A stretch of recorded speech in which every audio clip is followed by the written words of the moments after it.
All right, that was Bison Sound with Sweet Tooth. Now, as we were discussing off air, Catherine, we both had the same idea that it sounded really garage bandish, and that's what kind of stood out for me. And I was trying to, I think it came across the right way, but he wasn't necessarily climbing scales. He was dismounting them, kind of stepping down as opposed to stepping up. Right. And that's what, to me, gave the guitar like a really kind of cool, kind of almost wind down, deeper tone. Yeah, I hear that. That was a cool tune. They had a lot of interesting things going on rhythmically in there as well. It was they sound kind of understated, but you listen more closely, and there's a fair amount going on in there. Yeah, and that's kind of what I got out of this too. And this is, of course, one of our favorite bands, and it was great to hear them. This song actually captured me right from the very beginning, right from the intro. And I don't think I can really add to what you guys said, but I also really liked the way they ended it. It just sort of faded out, and that was really cool. You know what? And I just saw this now, but part of that riff actually reminded me of an old Soundgarden tune, and it was a double EP called "Screaming Life" and "Fop." And I'm pretty sure the song's called "Screaming Life," but that's what it reminded me of. So yeah, check that EP out if you haven't. They're actually pretty cool. It's really raw and not like metalish, but just a lot more raw. And Chris Cornell's voice is just a little bit more over the place, but still focused at the same time. So yeah, "Screaming Life" and "Fop." It's a double EP. Check that out. All right, so next up, we're gonna get to another band that we've interviewed, and they are a good duo. The band's called Anti, and the song's called "Tail Lights Fading." Dig this.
Shanty with Tail Lights Fading.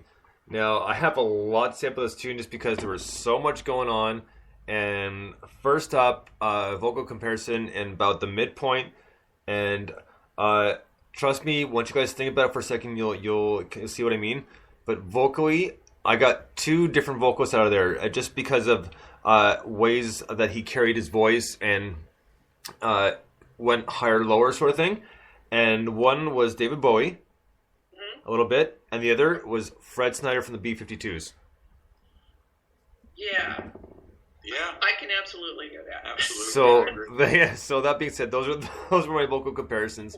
But it was really cool because we can always expect trip out stuff from them. But this was like way out in left field, but in a good way. Because like the high pitched horns with a little bit of fade on them almost reminds me of like Radiohead, like Kid A or Amnesiac and that sort of thing. Which I'm glad I remember that because the other day I was blanking that album title forever. I don't know why, but so got a little bit of Radiohead in there as well, and actually no, even old Queens of the Stone Age with a kind of fade out. So yeah, it was a great tune. Like I really enjoyed this one. Yeah, that was really interesting to listen to. I would love to have been a fly on the wall when they were recording that. I'd like to know how they achieved some of those sounds. It was really amazing. Yeah, and I have to say, I had a chance to review it this afternoon, and actually when it first started, I thought perhaps I had accidentally hit two tracks. I thought maybe I was playing two songs at the same time. Nice, right on. It took me a while to realize, no, this is it. And I mean, what a splendid example of organized chaos. That's all I can say. It really pulled it off. When sometimes when you do stuff that's this experimental, sometimes it doesn't work, but this really did. I want to listen to it again. Right on. That's very true. So yeah, I was happy to see them on this compilation. So next up is the Harrison Brothers with Luminar. Dig this.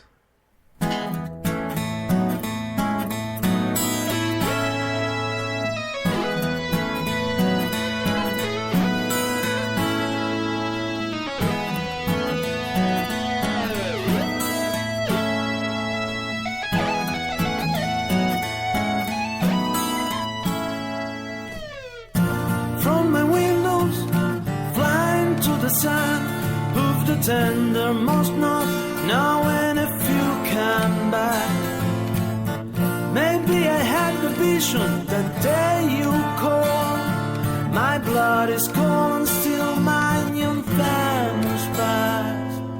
No, today and cannot be.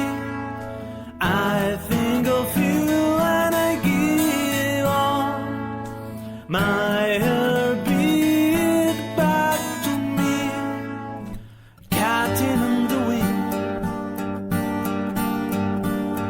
Looking in my head, catting in the wind. Looking in my head.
the Harrison Brothers, Luminar.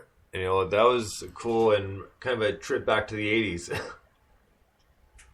Oh yeah. Yeah, definitely. Maybe further. Yeah, I love those guys. I was immediately reminded of Wings era Paul McCartney. The way the guy sings, his phrasing, the way he writes, very McCartney-esque.